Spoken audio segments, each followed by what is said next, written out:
Welcome to the Tipping Point Show. I'm Jimmy Evans. I'm very excited today to have Bill Koenig joining me. I've mentioned his book, Eye to Eye, on the show many times, and we're going to be talking about it today. Bill is a journalist, and he served as a White House correspondent in 2001 and 2002. He has a news service called Koenig World Watch Daily. His website has constantly updated stories from a large variety of news sources and can be found at watch.org. I read it daily for world news from a biblical end times perspective. Bill, it's an honor to have you joining me today. Thank you, Jimmy. My pleasure. Well, I just have a lot of admiration for your work, and you are a journalist. Watch.org, I look at it every day, and just because if it's on your site, I know it's good. Thank you. And you have on there a really good end times perspective of what's important and what's going on. Your book, Eye to Eye. Now, this is the book here. Now, the subtitle, Facing the Consequences of Dividing Israel. Okay. So when the first time I saw this book and I began to read it, I was dumbfounded because I'm an end times guy. I've kept up with the end times forever. I had no idea that there were this many events that had happened in the United States as a direct result of our foreign policy toward Israel. Why don't you talk about that just a minute? Well, Jimmy, from having served at the White House for 20 years, had the benefit of being there for a lot of activities having to do with the state of Israel, and especially right after I moved to D.C., left Dallas to move to D.C. right after George W. Bush took office. And I continued to notice that when we would have meetings with the Israeli leaders or the Palestinian officials, we would have something major happen in the United States the same day or within 24 hours. And myself and David Dolan and a few other people had watched this. John McTernan had written something about it. And so we started connecting the dots and had the opportunity in early 2001 to write Israel, the Blessing or the Curse. It's out of print. This book, Eye to Eye, took over from where I left off there. And I was amazed just through the research from what I'd seen and what I saw previous to that. 1991, October 1991, George Bush's father is in Madrid, Spain, calling on Israel to give back land they obtained in the Six-Day War. And at the very time he's at a podium in Madrid, Spain, calling for this, the perfect storm was sending 30-foot waves into his home in Kennebunkport, Maine. It wasn't the next day or a week later. It was at that moment he was calling on Israel to give up their covenant land. So I even warned President George W. Bush right after I became a White House correspondent for an incredible period of time and a very biblically important period of time. I warned him, don't touch the land, in 2 letters. And then 9/11 happened. And what happened, Jimmy, 17 days before 9/11, George Bush was working with Crown Prince Abdullah of Saudi Arabia on what was going to be the most comprehensive address ever given to the UN in September. And on 9/10, the work was done. It was going to call for the division of Jerusalem, the fulfillment of the UN resolutions 242, 338, and 2 states. Something his dad or Bill Clinton would never have done. Never have done that. But 9/10, the work was completed. Prince Bandar from Saudi Arabia, who had worked actively on the peace deal, was celebrating in his mansion in McLean, Virginia. And then he woke up the next day to the horrific incidents of 9/11, the World Trade Center and the Pentagon. And one other thing here, Jimmy, the Lord reminded me that he did not produce the evil of 9/11, but he didn't stop them. That's right. Well, and Jonathan Cahn, who we've had on the show here many times, he just says, God takes down your defenses. The Harbinger, his book, The Harbinger, Absolutely. Talking about what happened to Israel. What happened here is God's not making it happen; He's just allowing it to happen but there's a direct cause-effect relationship between our foreign policy toward Israel and what happens. And these are many times, if not most of the time, historic natural disasters. Certainly 9/11, but natural disaster, and we're going to talk about Ian here in just a little bit. When you talk about 30-foot waves at Kennebunkport while he's making the speech, and it was a freak storm. Totally. And that's why it was called the perfect storm, because you had a bunch of things that had to happen that produced the perfect storm. And rather than going from west to east, it was going from east to west, which is totally an unusual event, meteorological event, and that's why it was coined the word perfect storm. So in your book, you have, 120 something, 126. 126 specific examples. And I encourage anybody, if you're a skeptic, get the book. You won't be a skeptic anymore. You can't make this stuff up. This was in the news. Give some other examples of the cause and effect of foreign policy toward Israel and natural disasters in America. Well, I think one event that everybody remembers is Katrina. Mm-hmm. It was on the front page of the newspapers in Washington for 34 straight days, whether it was the Washington Post, Washington Times, or the Baltimore Sun. This event was so enormous. And what had happened is 9,500 Jews were forced from their home by the Sharon-Bush plan.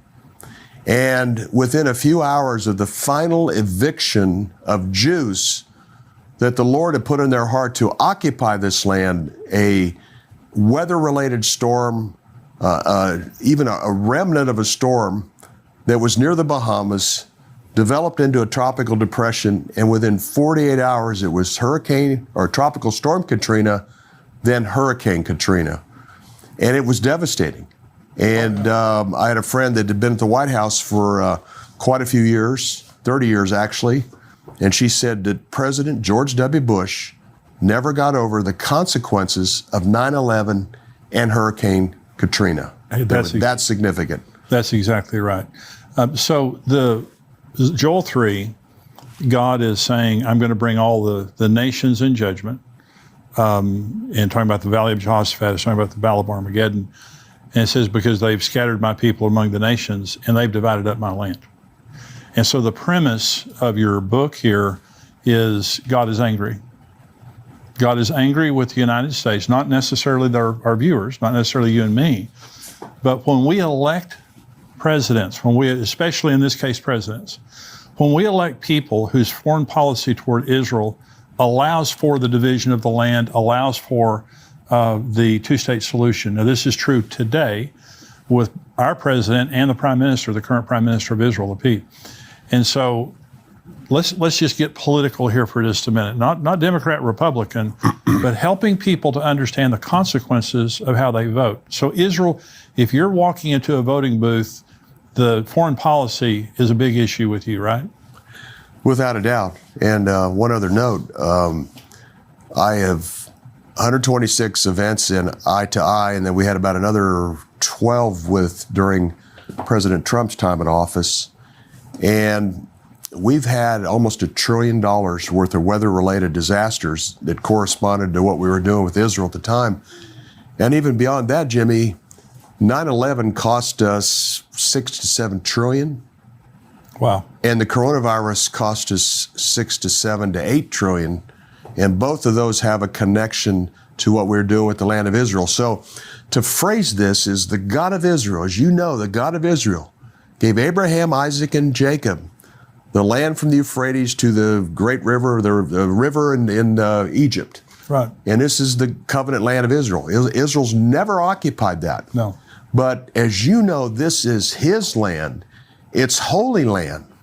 And no one has the right to divide or partition, as you mentioned in Joel 3.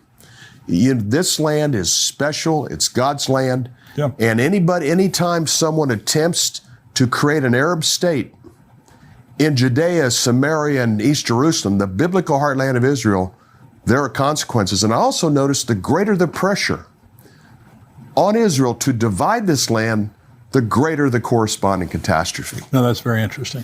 So you and I were talking about, of course, I read your book, and now this is the way I think. And so whenever I see a natural disaster, I begin immediately to think. Record setting. Record setting. Okay, right. So there was a couple of years ago, I believe it was in December, a series of tornadoes, the longest tornado in American history. Went through 4 states, and it ended up in Kentucky, did historic damage. At the exact same time, the Biden administration was trying to force the Jews to stop building settlements in East Jerusalem. And we also know through President Biden's recent trip to Jerusalem, he went to East Jerusalem, would not allow Israelis to go with him. He openly declared he's for a two-state solution and for giving East Jerusalem to the Arabs. And so, again, we're going to talk about Ian here in just a minute, but we're seeing historic natural disasters happening still in America directly related to the foreign policy of America. And I might add, Jimmy, because a lot of your audience is very appreciative of all the things that President Trump did for our country and also for Israel. Right. And I had the opportunity recently to interview Ambassador Friedman in Israel, and I mentioned we've never had a more pro-Israel administration. No. Mike Pence, Mike Pompeo, Nikki Haley, John Bolton stood for Israel at the International Criminal Courts. Friedman, a biblical scholar that can speak Hebrew, that knows the Tanakh or the Old Testament quite well. Oh. And I mentioned that President Trump did more for Israel than all our presidents combined. Yeah. He moved the embassy to Jerusalem when others promised that. He got out of the Iran nuclear deal. He acknowledged Israel's sovereign right to the Golan Heights, which is critical, as you know, for their defense. Yeah. Secretary of State Pompeo said the settlements are not illegal in Judea and Samaria according to the San Remo Agreement of 1920. Wow. Defending Israel at the International Criminal Courts. We'd never had an administration like this. And we tried. We did a lot to try to persuade President Trump not to get involved with the land, to divide the land. Hurricane Harvey was his first supernatural disaster that hit Houston, or hit the southern part of Texas very strong in Houston. And I thought, well, what was happening at that time? And I found out that Jared Kushner, really the architect of the Trump-Israel plan, Sure. He was in Qatar, he was in Jeddah, Saudi Arabia, he was in Abu Dhabi, United Arab Emirates, he was meeting with the Egyptians and Jordanians on what Israel was going to agree to in order of having the deal of the century. And then Hurricane Harvey developed out of a remnant down in the Gulf. So Was there a part of what he was trying to do that would take the land away? Oh, absolutely. He was trying to get the Arabs to go along with his plan, which was going to call on Israel to give up 70 to 80% of Judea and Samaria. Right. The biblical heartland of Israel. So absolutely, because it was not obvious. I had to dig through Arab press, and I did a lot of reading. I go, this storm, has to have been something that was taking place with Israel's land at the time of this Hurricane Harvey, because it was such an unusual storm, developed out of a remnant, similar to Katrina. It just kind of developed. Yeah. It wasn't from the Caribbean or off the west coast of Africa. It was very unique.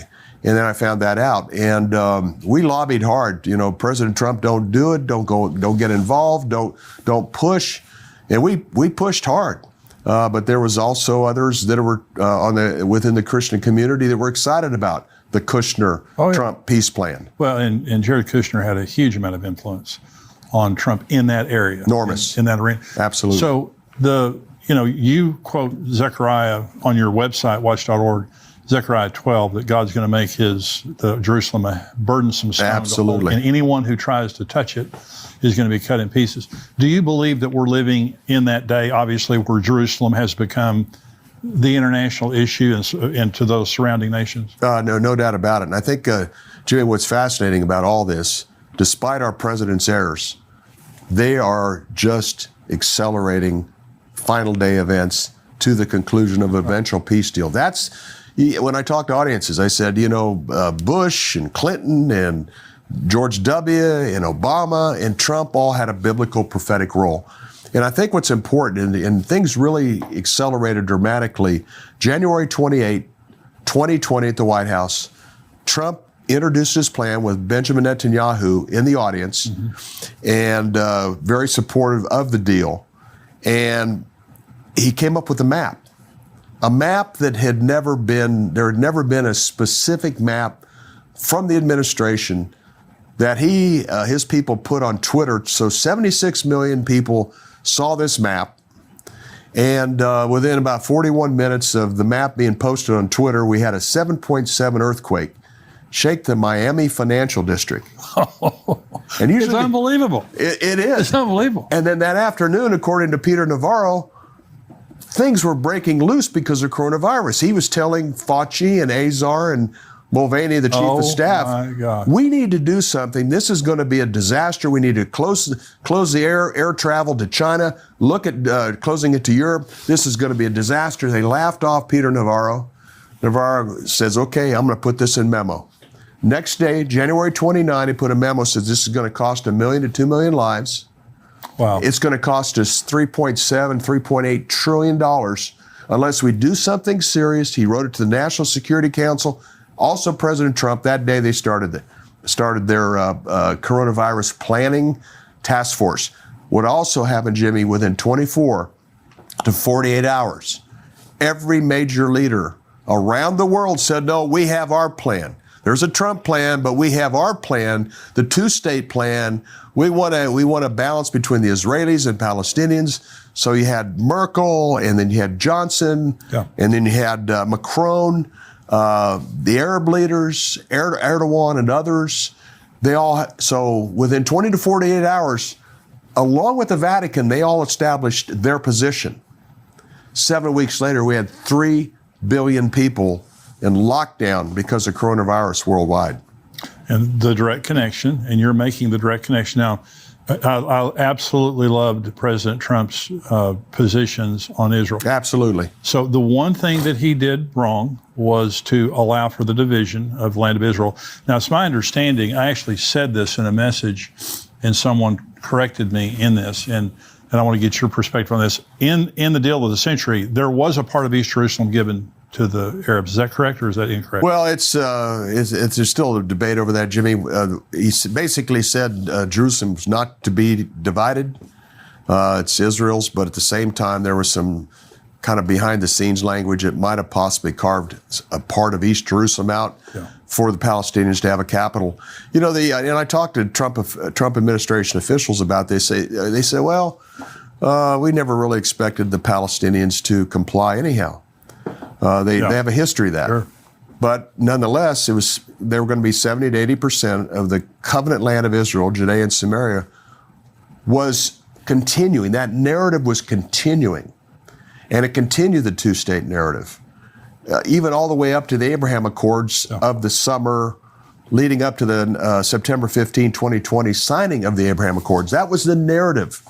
Arab plan, two-state plan, UN resolutions, and continue that, once again, that narrative of a future Palestinian state. Well, you said every president has had a role in kind of expediting the end times. And people ask me, because Biden, policy-wise, he's a disaster, and related to Israel, related to, transsexuality, all the stuff that his administration has been trying to promote. But someone asked me, why on earth would the Lord allow President Biden to be elected? Because he had to allow it. It had happened. Well, first of all, we're a democracy. I know we're a constitutional republic, but we elect presidents that way. And I believe that he is expediting end times events very quickly, not in a good way. No, absolutely. Yeah. A couple things here, Jimmy. Coronavirus led to vote by mail.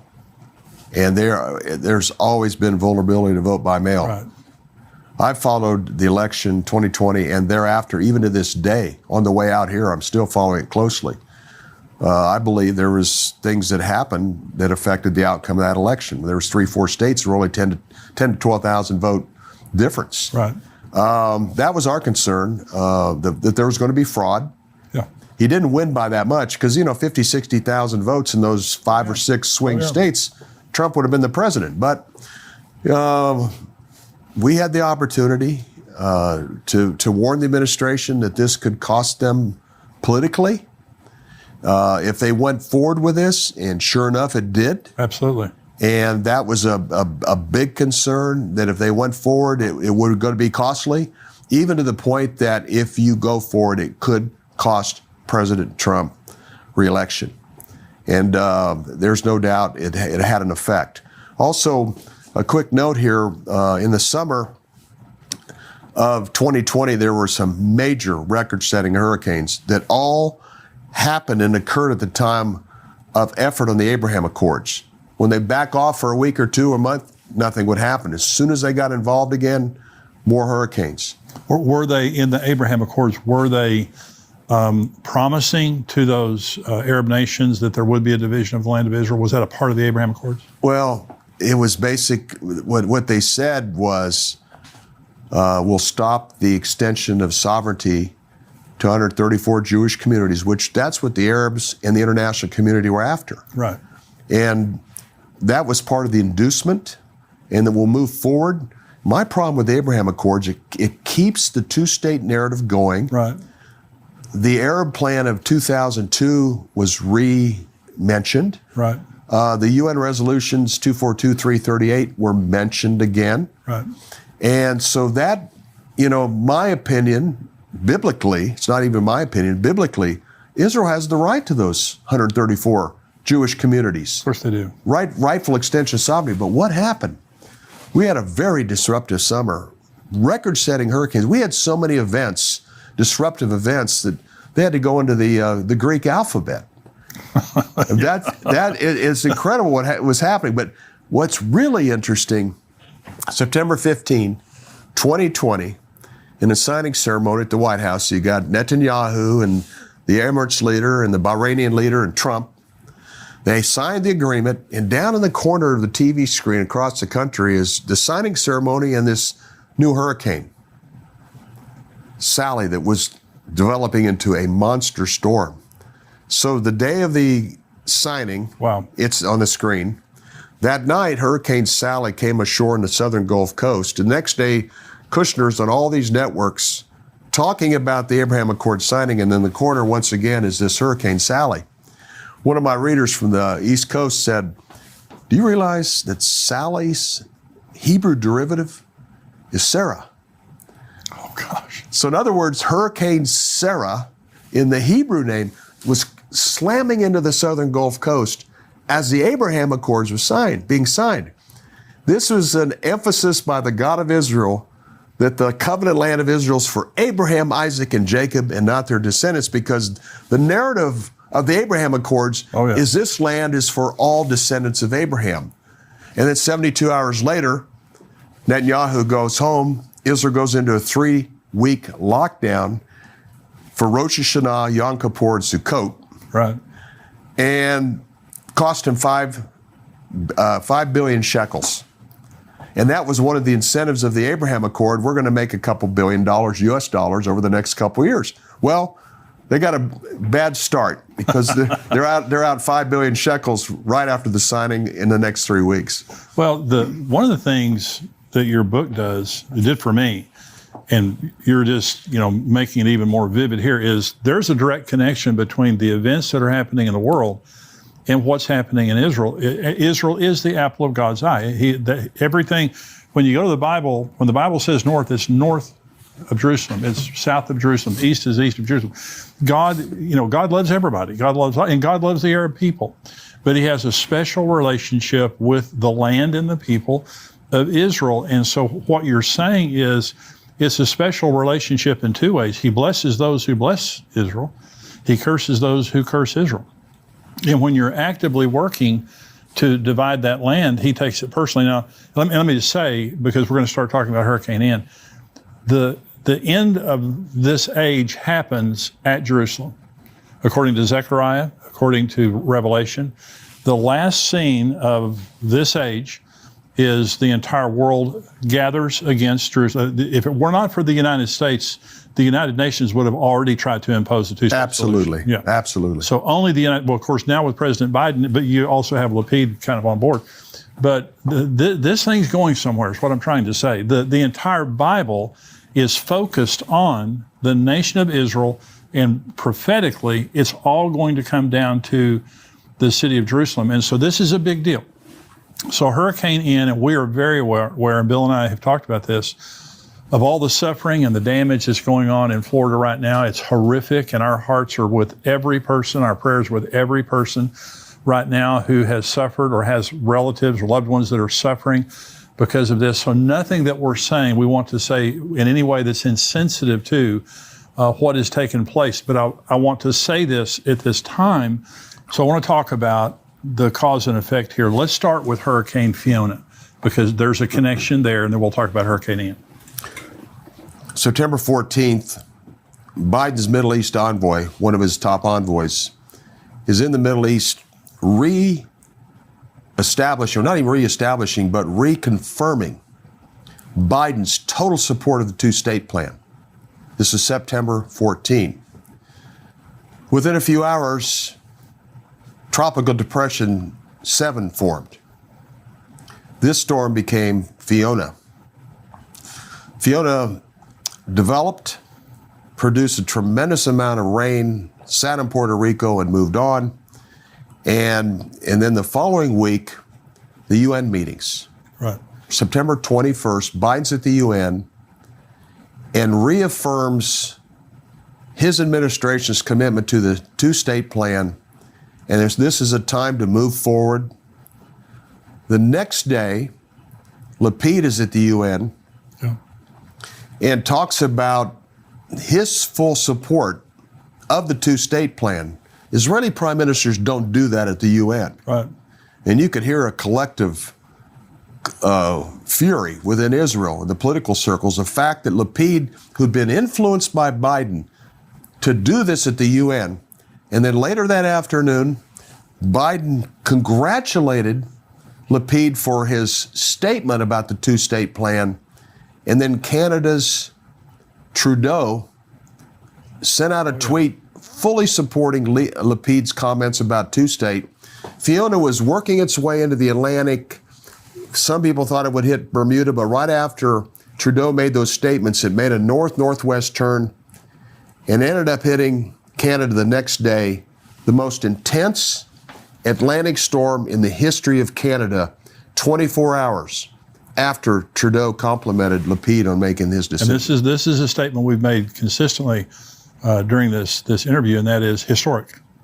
These are historic catastrophes. Key. These are the biggest, Jimmy, these are the biggest events. I mean, the 126 events in Eye to Eye and the 14 after, these are record-setting events. These are the biggest in U.S. history. And that's what's so key. And I noticed the greater the pressure on Israel to comply, the greater the corresponding catastrophe in America. So, and you're a journalist, and this is why I love your information, is because as a journalist, you observe what's happening and report on it. Start seeing the patterns. You're not a preacher. You're not trying to, take the Bible and, manipulate the facts. These are things that have happened that all the world sees. Okay. The only difference is they don't make the connection related to Israel. So Ian, you believe that the United Nations preceded Ian, the formation of Ian.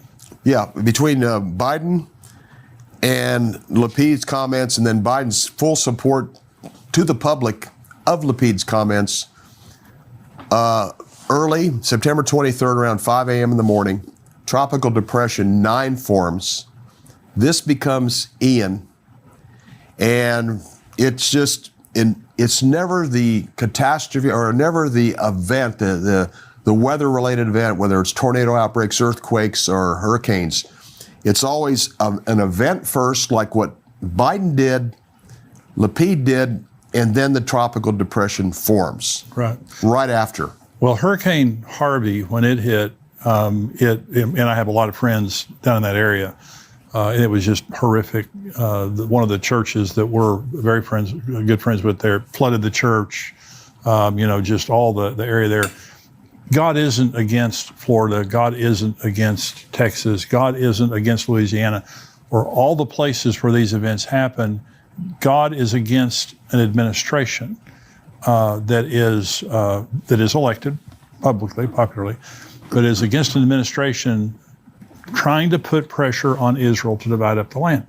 And so when you see the historic nature, the horrific, you're talking about the trillions of dollars that these things have cost, you're getting an idea of how angry God is.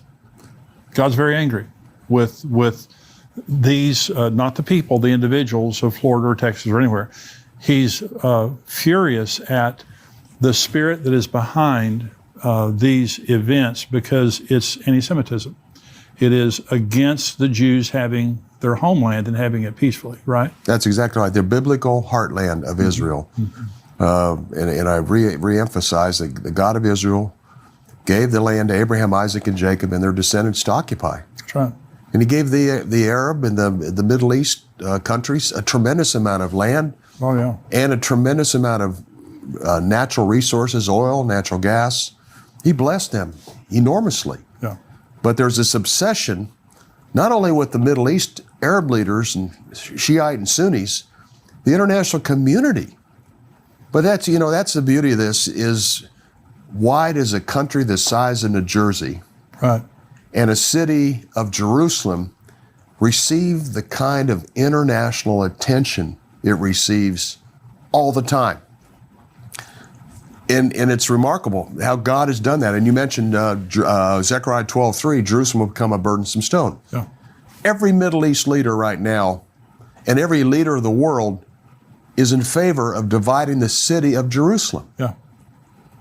And there's enormous consequences. Is there any other capital in the world where there's any serious discussion of dividing Moscow or dividing Tehran or dividing anywhere else?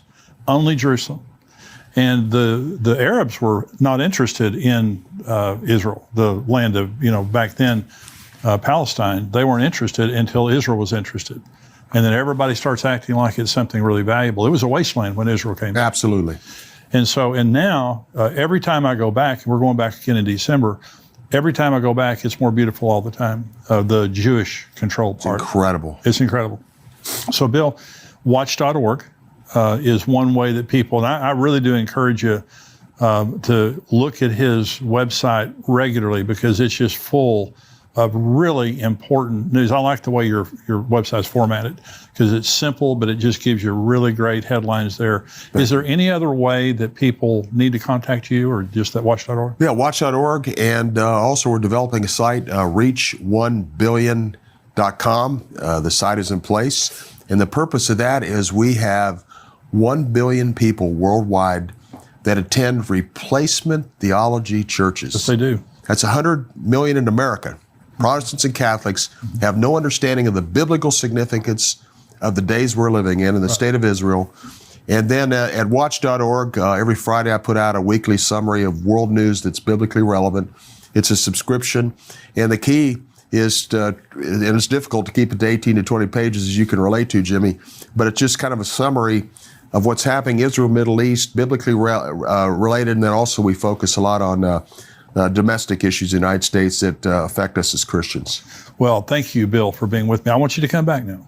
Okay? Look forward to it. Because I know that everybody that's watching this. This is amazing. And, Bible prophecy is empirical. It's measurable. It's tangible. It's not some esoteric type of thing that kind of, you get weird and you kind of have to make it up. Israel exists miraculously for the second time, according to Isaiah 11. They exist. The things that the Bible said would happen in the end times have been happening for 74 years. And so, and what Bill has done in this book, Eye to Eye, I really do encourage you to get this book. If this is something that's interesting to you, let me say this, if you have unbelieving friends or cynical friends, let them read this book, because this is talking about real life issues that are happening right now. These things are happening right now today. And once you've read this book and listened to Bill, it makes you think differently, because when you see these natural disasters that are happening, and then you see what's happening related to Israel, you begin to see there's a direct correlation. And so I do pray for this election that's coming up that people will get out and vote, and that you'll vote according to morals and vote according to values, and not just money and all the things that politicians promise, Republican and Democrat, but vote. And when the presidential election comes up, if we're still here, in 2024, we need to remember that the foreign policy of whoever we elect as President of the United States affects every single individual in a very big way. And when they have bad foreign policy related to Israel, we're all in danger because of that. And so, again, Bill, thank you for being with me. We're going to have Bill back again. Now, we have our subscriber-only portion of the program coming up. I'm going to be answering questions that you guys, subscribers, have written in. If you're not a subscriber, endtimes.com is where you can go. $7 a month, $77 a year. We would love to have you be a subscriber, and you get the entire podcast here. Plus, we have articles and videos that come out all week long talking about end times.